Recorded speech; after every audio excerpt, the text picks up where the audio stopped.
nasty na tinatawag na Shotoku. Sa panahong ito, isang mapanganib na sakit na tinatawag na red face pox ang kumalat sa buong bansa. Ang mga lalaki lamang ang dumaranas ng lubhang nakamamatay na sakit, at 8 sa 10 lalaki na dumaranas ng sakit ay namamatay. Nagdulot ito ng matinding pagbaba sa populasyon ng lalaki, na nag-iwan na lang ng isang lalaki sa bawat 4 na babae.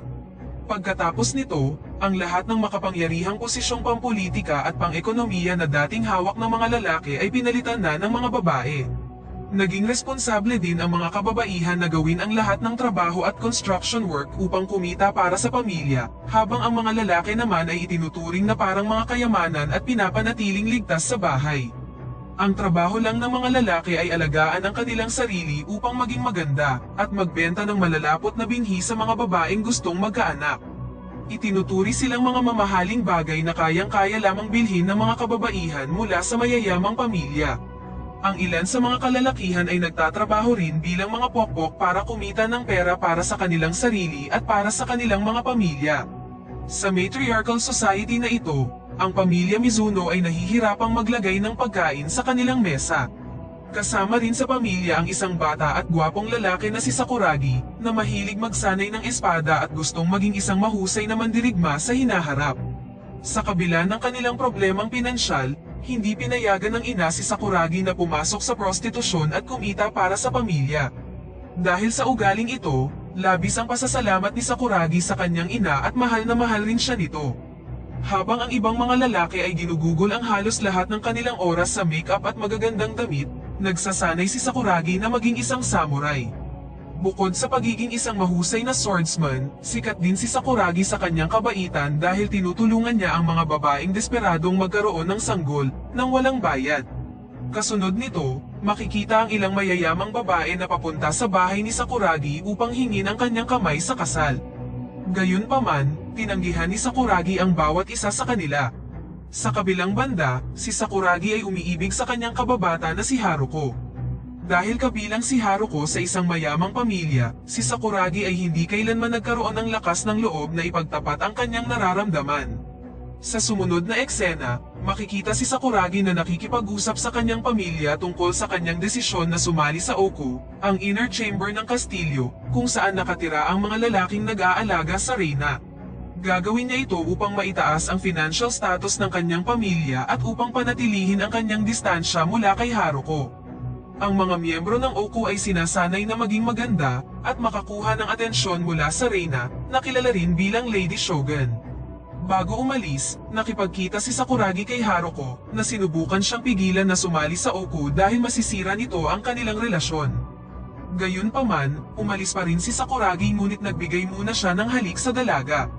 Kasunod nito, dumating si Sakuragi sa kastilyo at nakiusap kay Zendo, isa sa mga higher rank sa Oku, na hayaan siyang sumali sa grupo. Nag-aatubili siyang tinanggap ni Zendo at ipinasyal siya sa palasyo, kung saan sinabihan siya nitong dapat siyang magsimula sa pinakamababang ranggo ng grupo, sa pamamagitan ng paglilinis at pag-aalaga sa mga gamit ng mga miyembrong may mga matataas na ranggo. Binanggit niya rin na kung maganda ang kanyang mga serbisyo at dedikasyon sa trabaho, kalaunan ay ipopromote siya sa mas mataas na ranggo.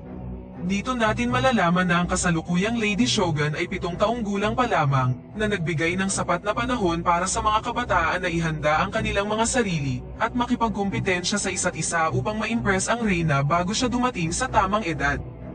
Hindi nagtagal, nakasalubong ni Zendo at Sakuragi si Akagi, ang lalaking may pinakamataas na ranggo sa Oku. Iminungkahi ni Zendo kay Sakuragi na hindi dapat siya kailanman magsalita tungkol sa Oku at sa kanilang tradisyon sa kahit sino man sa labas. Kalaunan, nang pumasok si Sakuragi sa kanyang silid at binati ang iba pang miyembro ng kanyang ranggo, pinagtripan siya ng isang grupo ng mga kalalakihan. Pinagtatawanan ng mga bully ang ayos ng buhok ni Sakuragi at ang paraan ng pananamit niya. Gayunpaman, ginamit niya ang kanyang superior samurai skills para lumaban. Pagkatapos, ipinaalam niya sa mga bully ang tungkol sa kahalagahan ng ganoong hairstyle para sa isang samurai. Sa kanyang mga unang araw sa Oku, si Sakuragi ay binigyan ng mas maraming gawain sa bahay kaysa sa ibang mga miyembro ng grupo. Sa kabila nito, hindi nagrereklamo si Sakuragi at kinumpleto ang kanyang gawain ng walang kahirap-hirap. Habang nagtatrabaho, patuloy siyang ginugulo ng mga bully, sinisipa habang may dalang pagkain, at pinapanatili siyang gutom sa loob ng maraming araw. Isang gabi, inatake si Sakuragi ng tatlong lalaking may mataas na ranggo, na sa tingin nila ay maganda si Sakuragi at gustong tuparin ang kanilang pisikal na pagnanasa sa kanya. Gayunpaman, madali silang natalo ni Sakuragi at pinaalis sila. Kinabukasan, nakipag-usap si Sakuragi sa isa sa mga miyembro na nagtatrabaho kasama niya na nagngangalang Kogore, at ikinwento ang tungkol sa nangyari sa kanya kagabi. Sumagot si Kogure na normal lang para sa mga lalaki na magkaroon ng pisikal na relasyon sa ibang mga lalaki sa Oko. Binanggit niya na dahil walang mga babae sa Oko at 7 taong gulang pa lamang ang Lady Shogun, ang mga lalaki ay napipilitang tuparin ang kanilang mga pagnanasa sa pamamagitan ng pakikipagpalakpakan sa bawat isa. Sinabi niya rin kay Sakuragi na kung magkakaroon siya ng magandang relasyon sa lalaking may mataas na ranggo, mas mataas ang posibilidad na ma-promote siya sa mataas na ranggo. Nang marinig ito, nandiri si Sakuragi dahil pakiramdam niya ay sinasayang lang ng mga lalaki ang kanilang binhi sa isa't isa, ngayong kaya naman nilang tulungan ang mga babae sa labas ng kastilyo na magkaanak at bigyan sila ng dahilan para mabuhay. Sa sumunod na eksena, habang naglilinis sa paligid ng kastilyo, narinig ni Sakuragi ang ilang lalaking nagsasanay ng dojo at sinilip sila sa isang maliit na siwang mula sa labas. Matapos silang tingnan ng ilang minuto, nagsimula siyang magsanay ng dojo moves gamit ang walis sa kanyang kamay. Sa kabutihang palad, nakita si Sakuragi ni Akagi habang nagsasanay, at inutusan niya si Sakuragi na pumasok sa practice room at sumama sa iba. Mukhang na-impress si Akagi sa dojo skills ni Sakuragi, kaya sa kabila ng hindi pinapayagang magsanay ang may mga mabababang ranggo tulad ni Sakuragi, gumawa siya ng exception at pinayagan si Sakuragi na makipaglaban sa isa sa pinakamagaling na fighter ng dojo, si Rukawa. Tinawanan lang ng lahat si Sakuragi at ipinagpalagay na mabubugbog lang siya, ngunit nagulat ang lahat dahil si Sakuragi ay hindi man lang nangailangan ng maraming oras upang talunin si Rukawa. Kahit natalo siya ni Sakuragi, patuloy na minamaliit ni Rukawa ang hindi karapat-dapat na talento ni Sakuragi sa dojo. Kinabukasan, ang balita tungkol sa pagtalo ni Sakuragi kay Rukawa ay kumalat sa buong Oko, at ang ibang mga lalaki ay nagsimula ng magkagusto kay Sakuragi. Kinagabihan, si Rukawa na kinakamuhian ni Akagi dahil sa kanyang pagkatalo, ay lumapit kay Sakuragi at hinamon siya para sa isa pang laban. Tumanggi si Sakuragi noong una, ngunit kalaunan, pumayag din siyang lumaban dahil hindi niya pwedeng tanggihan ang utos ng mga lalaking may matataas na ranggo. Matapos ang isang matinding labanan, muling natalo si Rukawa kay Sakuragi at dahil sa kahihiyan sa pagkatalo, ginawa niya ang hindi lubos akalain. Nang makitang nahihirapan si Rukawa, nilapitan siya ni Sakuragi at pinugutan siya ng ulo dahil sa awa. Kinabukasan, ang 7 taong gulang na Lady Shogun ay hindi inaasahang namatay dahil sa isang sakit at pinalitan ng isang dalaga, mas masigla at striktong shogun. Desidido siyang magtrabaho para sa ikabubuti ng bansa at planong paunlarin ang ekonomiya. Agad niyang tinanggal ang isang babae na nagmungkahing magsuot siya ng mga magagarang damit at magmukhang maganda sa lahat ng oras. Kalaunan, bumisita ang bagong shogun sa lungsod upang mangolekta ng impormasyon tungkol sa sitwasyon ng mga tao habang nagbabalat kayo bilang isang normal na babae. Nasaksihan niya ang mga lalaking ikinukulong sa mga bahay aliwan at itinuturing bilang mga kalakal. Sa kabilang banda, excited ang mga lalaki sa Oko at nagsimulang ihanda ang kanilang mga sarili upang makipagkumpetensya sa isa't isa at ma-impress ang bagong Lady Shogun. Tanging ang mga lalaking may matataas na ranggo lang ang pinapayagang pumunta sa harap ng Lady Shogun, kaya walang pagkakataon si Sakuragi na makilala siya. Sa kabutihang palad, sa gabi ding yun, ipinatawag ni Akagi si Sakuragi at itinaas ang kanyang ranggo sa mas mataas na grupo, dahilan para magkaroon siya ng pagkakataong makipagkumpetensya sa iba para sa serbisyo ng reyna. Kalaunan, habang tinatapos ang kanyang damit para sa okasyon, nakipagkita si Sakuragi sa tailor na si Miyagi, at pumili ng damit na may kaunting disenyo at simpleng kulay. Kasunod nito, nagtrabaho na si Miyagi at naghanda ng magandang damit para kay Sakuragi. Sa paghanga sa kanyang trabaho, sinubukan ni Sakuragi na magbigay ng isang mahalagang bagay kay Miyagi ngunit wala siyang nahanap na maibibigay. Kaya naman, hinalikan niya na lang si Miyagi bilang pasasalamat sa kanyang trabaho.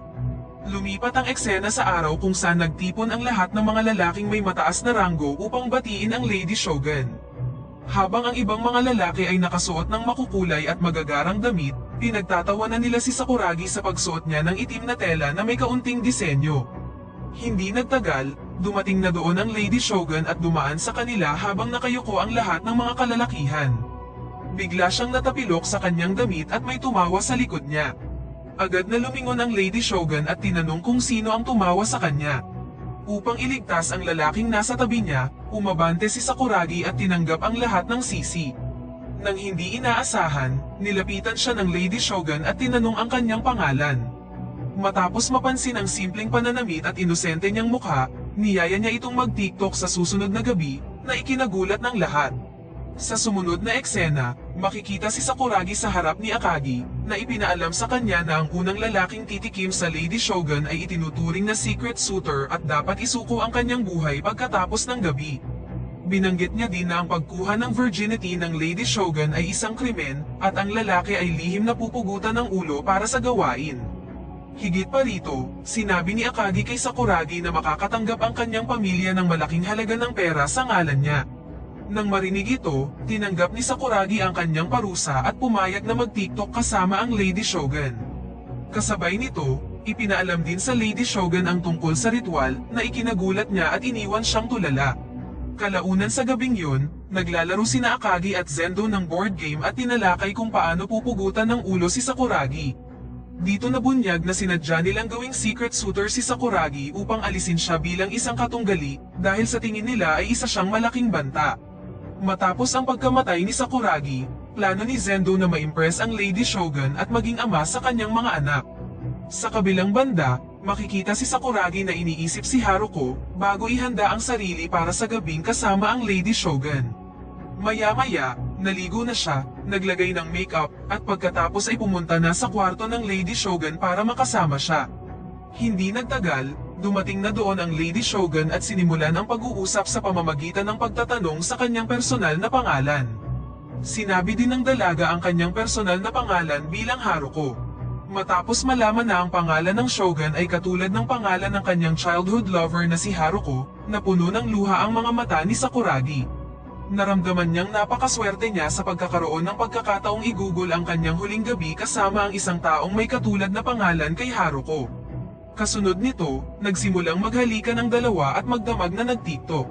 Kinaumagahan, ipinaalam kay Sakuragi na matagumpay niyang napasaya ang Lady Shogun. Maya-maya, makikita natin na inihahanda na siyang patayin sa harap ng mga opisyal. Hindi nagtagal, isa sa mga opisyal ang naglagay ng katana sa leeg ni Sakuragi at dinispatcha na siya. Sina Miyagi at Kogure ay umiyak sa pagkamatay ni Sakuragi, habang ang kanyang pamilya naman ay nakatanggap ng malaking halaga ng pera, na may kasamang liham ng pakikiramay na nagsasabing namatay si Sakuragi sa isang sakit. Nag-fast forward ang eksena ng ilang linggo kung saan makikita si Haruko na binisita ang puntod ni Sakuragi at nag-alay sa kanya ng mga bulaklak. Dito natin malalaman na mahal pa rin ni Haruko si Sakuragi at hindi pa rin siya nakakalimutan.